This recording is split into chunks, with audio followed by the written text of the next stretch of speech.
Hi, welcome to the Lifestyle Herbalist, the podcast where holistic wellness meets everyday living. I'm your host, Dabney Vaccaro. I'm a registered dental hygienist, a clinical herbalist, and a certified health coach. And I'm your co-host, Sabrina Cooper, a registered dental hygienist with a bachelor's in oral health promotion, a certified culinary nutritionist and herbalist, and a mindfulness and mindful eating coach. Together, we explore the intersection of holistic health, herbal wisdom, and joyful living. From plant-powered remedies to kitchen medicine, mindful moments, and conversations that feed the soul, we're here to help you feel vibrant, grounded, and inspired in your daily life. So steep a cup of something soothing, settle in, and let's grow well together one episode at a time, bringing you a healthy dose of happiness. Hey, welcome back to Lifestyle Herbalist. So Sabrina and I are here with you today. You get both of us. Yay, we're finally back together. And we just started this little conversation about drinking and sometimes pressure with drinking and why do people press others to drink, and not respecting the boundaries that someone has set for themselves. And it's almost like, are you really a friend? Are you really trying to disrupt my boundaries that I set for myself? And why can't you support me? So anyway, we're going to have a conversation about all these things today. And Sabrina was just talking about a podcast she listened to about someone who is now sober. So, Yep. It was actually not part. I excuse myself, but it was a book by a book. girl on Audible. I'm just gonna try. Well, and anyway, I find it fascinating because she goes into really heartfelt story about why she became sober and her story. And when you listen to it, um, I bet you a lot of us could find ourselves in the situations that she was in. Maybe some of them a little more drastic than others, but overall, I think it was like, your inhibitions after the third glass of wine are definitely different. The first one, you're feeling good, you're socializing, and then it's kind of if you've ever been sober or not drinking, or you've been the driver and you start to watch people drink, it's like the first one, everybody's kind of like social. Second one, they get a little louder. Third, they're getting really loud. Fourth, like, and then it's just like all downhill, right? It kind of crashes. And so Yes. and then sometimes they're like, I said that? I don't remember. I mean, I've been there where I've said, do I remember that conversation? I had a conversation. I'm like, oh, I remember speaking, thought I sounded fine, but and so I really felt that it was like just something that I don't know. I liked it. It was called The Unexpected Joy of Being Sober. Mhm. That's her book. Mm. And I think it's by Catherine Gray. I want to give out the shout out to that. Yeah. And just her, and there's another girl, Holly Whitaker. There's a couple of them that I've read because I really find it fascinating that in today's age, we can all say, I was just saying to Dabney, you can say, I'm going to quit smoking. Everybody's like, yeah, awesome. You can do it. It's better for your health. You're going to feel great.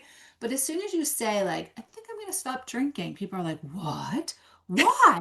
What are you going to do? Like, how are you going to survive almost? It's like such a phenomenon to me. And so listening to people's stories and women, especially, like, who have gone through this and are like, you know what? It's okay. And the things that you gain from not drinking and respecting your boundaries are greater than those from drinking and not respecting your boundaries. So I know, Dabney, your daughter was saying that she was trying to be on a healthier side, um, doing the Whole30, and she faced something at a party recently. So, Yeah. Yeah. At a Friendsgiving, she was just talking about her situation and she went there and, and people like to, indulge and have fun and play games and they just happened to break out in a drinking game. And she didn't necessarily want to at first, but then she did. And then she's like, I'm not going to do this. Like I set boundaries for myself. And so I'm just going to choose not to do that. And it just becomes sometimes that you just don't want to be that person. It's like, oh, everybody else is drinking except that person, and you're the oddball. And why are you being the oddball? But I know we've given these little chit chats before on this podcast and talked about, what are some ways to still participate, but maybe not come right out to say I'm not drinking. And, I just told her, I was like, well, I'm really trying not to have alcohol either. And so I have been purchasing kombucha and just adding a little sparkling water to it. And I put it in a wine glass, and nobody ever knows anything, because it looks like a cocktail or it looks like a sparkling wine. You can garnish something with like an orange or a lemon or a lime. Even a little piece of mint can be quite delicious. And you can still participate and you know kind of be under the radar if you don't want to be feel like there's a spotlight on you, because sometimes I think it feels like, oh, she's not drinking, oh, she's not going to be drinking, and then everybody else feels a little uneasy, which I don't understand. Why would somebody feel uneasy if I choose not to drink? You can drink if you want to. I have no judgment. And maybe that's it. Maybe they're thinking the person that's not drinking is secretly judging those that are. Could that be? Could that be it? Could that be it? Well, generally, that's what they say. They say that if people are, encouraging you to do something that they're not doing, or that they're doing, is obviously, or they're making fun of you or whatever, it's because it's them wanting to maybe, or have thought about doing it and can't do it, or they feel that alcohol is the end all be all for them. And so they feel that everybody should be doing it. You know what I mean? So they kind of take it out, and they may very well feel like they've been on that side before where they're not drinking and like not participating and it's awkward. So it could come from that place too, right? I mean, there's so many scenarios, and I think that people just have to stay true to themselves. I'm Mhm. also doing a November. Every year I do November. Um, and then sometimes it leads into December, January, February. It keeps going because I feel so good. I Right. feel great. And I'm not like saying I over drink, I'm not like one of those people that drinks every day or anything. We just sometimes take it as a cleanse as before the holidays. That's how it all started, with all these parties that you would go to, work parties and things like that. And so I've realized how much better I sleep. I sleep soundly. I go to bed early, and the next thing I wake up and it's like 8 hours of sleep. Like I'll go to bed at like 9:30, wake up at like, whatever, 5:30, and it's like I go to the Yeah. gym, I have great workouts. I play tennis.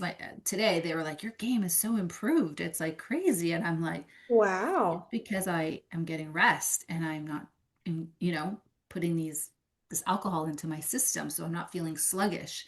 It's like, because it's inflammatory, it's hurting my joints, so I move better, I move faster. Of Um, course. Makes so I perfect think it's all sense. part of that, and because I'm pretty healthy on the diet or like my eating, I think that's been the culprit, And as you get older, as you know too, it just doesn't fare well with for a lot of hormones and everything else. Oh, for So, sure. It interrupts a lot of things in our cycles. Our sleep cycle in particular, I notice it. And wine in particular is the culprit for me. I always wake up around 1:30, 2 o'clock, and I'm just wide awake. And sometimes I'm wondering, am I going to get back to sleep? Like, I'm going to have a really long day if I don't get back to sleep. But I'm usually awake for at least an hour, sometimes more, and I eventually get back to sleep. And then, I don't feel quite as rested because I was awake for a long time during the night. And wine does that. I mean, I like wine. I like to drink yeah, wine. I do Socially, I too. love it.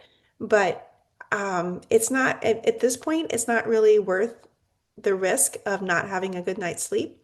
And I don't do more than 2 glasses if I do indulge in wine, never more than 2 glasses, because the third glass always makes me feel just yucky the next day. And Oh I'm yeah. not losing a day. I'm not losing a day of my life because of a glass of wine. No, you just everything just seems like there's a fog around you. It just seems heavier, and you're just not as motivated as you would be, Hmm.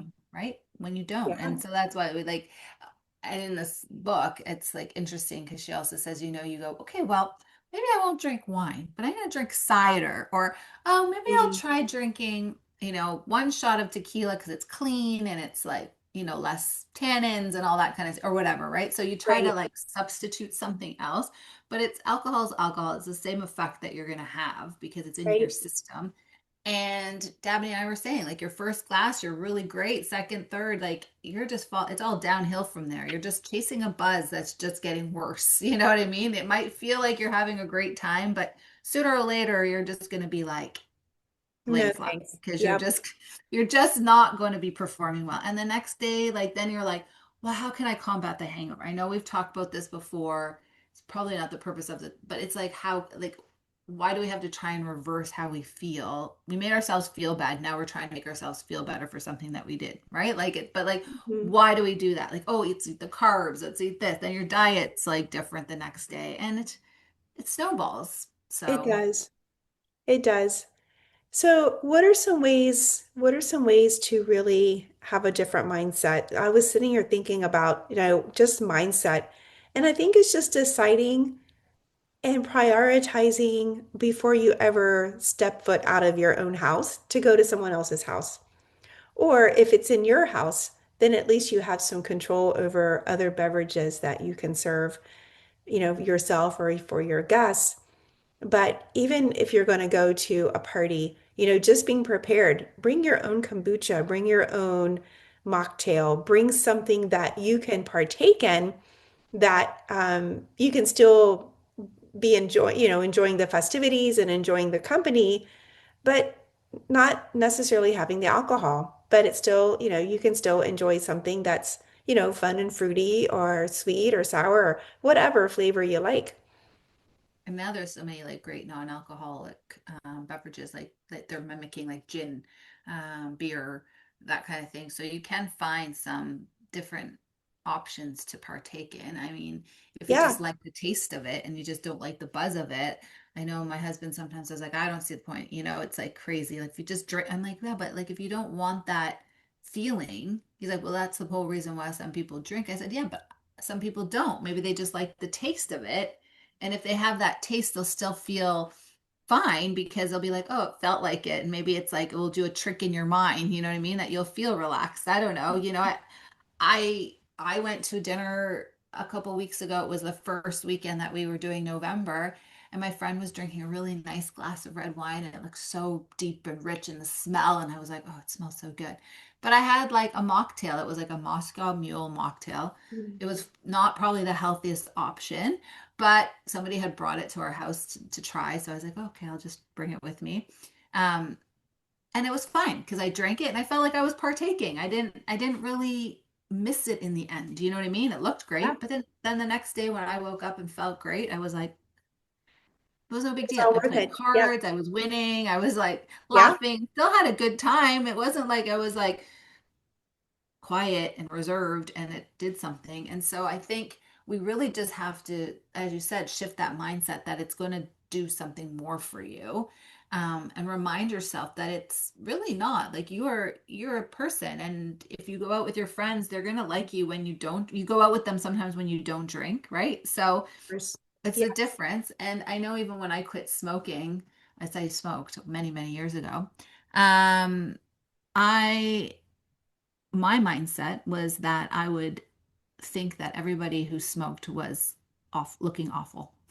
Like they were like witches of the West, like all crinkly and gross teeth. And like if you can see the actions I'm doing, it's pretty funny, but like yellow teeth that are all falling out and like weird craziness.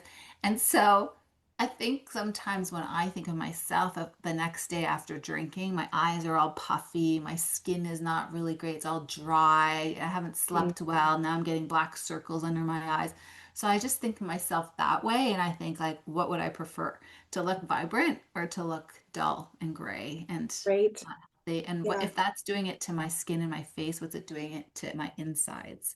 Yeah. So that's how I Hmm. think of it. Not to say that I Well, would never have another glass of wine, I try my best, but or drink, but I'm trying to get out of that era, really. mhm. Yeah, I'm not a no that I'll never drink again. Mm-mm. A But soberish. I'm gonna be really choosy. Yeah, I'm gonna be soberish. choosy. Yeah. A mindfulness about it, like mindful eating. It's not like hard no, because I don't have a problem, I would say, Hmm. because I can go months without it. But I just think I'll do it when I feel that I want to have a glass of wine, sure. Yeah, But right. I Yeah. mean, listen, I live up at the lake and it's winter. if there's like a lot of opportunity, like now it gets dark at 5 o'clock to say, hey, I'm gonna have a glass of wine after a long day of activity, you know. So my also thing is that I've taken up knitting, so I'm knitting socks, so that keeps me busy because if I'm drinking, I can't focus on finishing my projects. I'm drinking more and more tea, which I already Oh, do, it's but a in the wonderful evening, it time of year for definitely it's tea. Mhm. warm. It's warm and inviting at night. Um, and so I saw somebody actually put it, I was a um, Instagram post and somebody was saying like in order to get your water intake and like do the sober November, whatever you want to do, or dry January, put it in a wine glass That's cute. or a martini glass, and they put like little garnishes and they were like sipping like their water, but which minor matter, right? Yeah, Like I mean, so it feels these fun are these and it is fun. I mean, life should be fun and whatever brings you joy. I'm yeah. just not sure, I'm sure alcohol doesn't bring me joy necessarily. It might be bring a sense of relax, but there's different ways Yes. to relax, like a yoga or meditation or going out for a walk. I mean, at night, Mhm. dark, maybe not, but it could. Mhm. Um, Well, and but the other thing is, we ask our liver to do so much for us. It has to really synthesize our hormones. It's part of our immune system. And so when we're drinking alcohol or, excessive amounts, like we're asking our liver to do even more. To your point, when you look dull and your face feels gray and puffy, like that's liver. Our liver is directly related to our skin. And if our liver isn't functioning well, we're not going to look vibrant. We're not going to look like we are well rested because our liver is having some problems too. pushing too hard, right? And you know, I think everybody has their journey and everybody has to figure we're not here to say it's a no. I know we've probably had a podcast early on in our podcast about this, kind of about indulging more so about everything.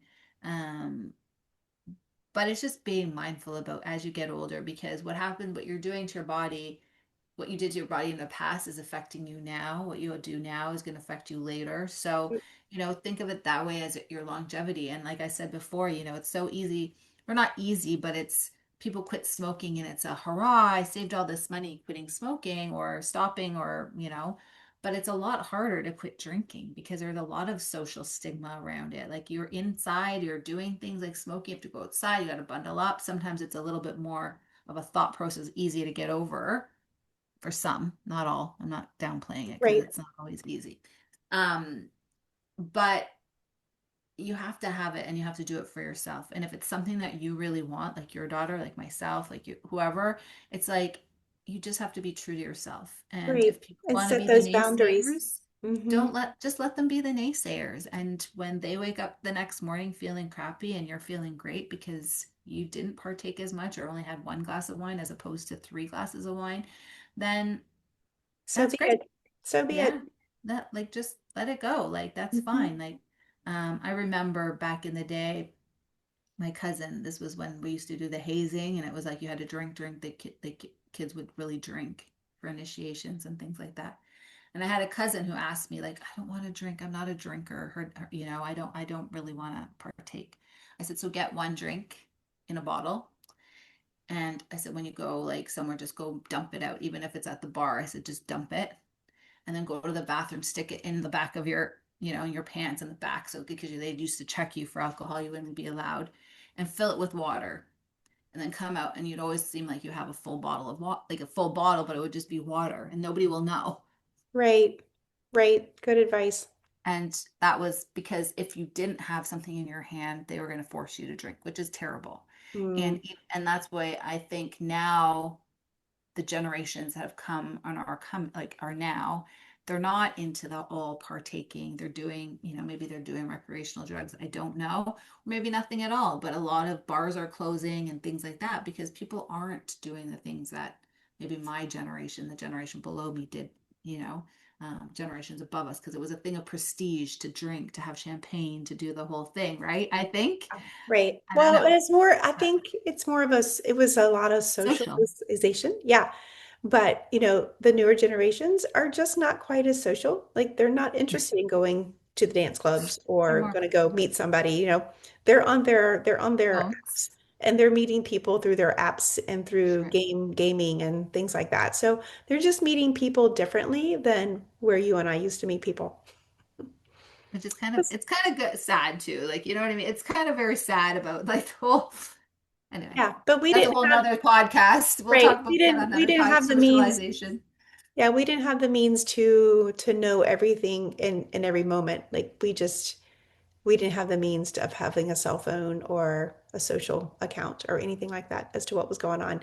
We actually had to go and show up and see if the bar was even open. Yeah. Well, and yeah. So I think, I guess the whole drinking thing, it's just like trying to eat healthy. We've had that conversation. It's anything, you're right, set boundaries because it's anything like that. Even at a party, you want to eat healthy, eat healthy. Somebody's like, you're so And healthy, bring just something eat and bring healthy. something that's And healthy bring for you. something. Yep, Just bring absolutely. whatever you have to do when I just bring something with you. Don't assume or expect that somebody will have like something for you to drink. Bring something that you can enjoy and be like, you know what, I'm fine. Or if you only want the one drink, bring the one thing that you enjoy and be Hmm. done with it. If it's a cider or if it's a mixed drink, put it in a little container and bring it, and then that's all you drink and put some water in there, and nobody's ever going to know the differences because once they start drinking, nobody really is paying attention anyway. They're just focused on their own buzz anyway. So it's Yeah, like they will just be like, okay. So yeah. And when we're coming up, to these holidays with Thanksgiving and Christmas and New Year's, there's just going to be a lot of festivities. There's going to be a lot of opportunities for partaking. So, having a mindset, deciding your boundaries, what works for you, and try not to feel the pressure of someone else that tells you that you need to do something for them because it's not about you at that point, it's about them. So, exactly, understanding that is really important as well. exactly. Famous words. You do you. Yeah, everybody do themselves. That's it. That's it. All right. Well, happy holidays, everyone, and we'll talk to you soon. Bye for now.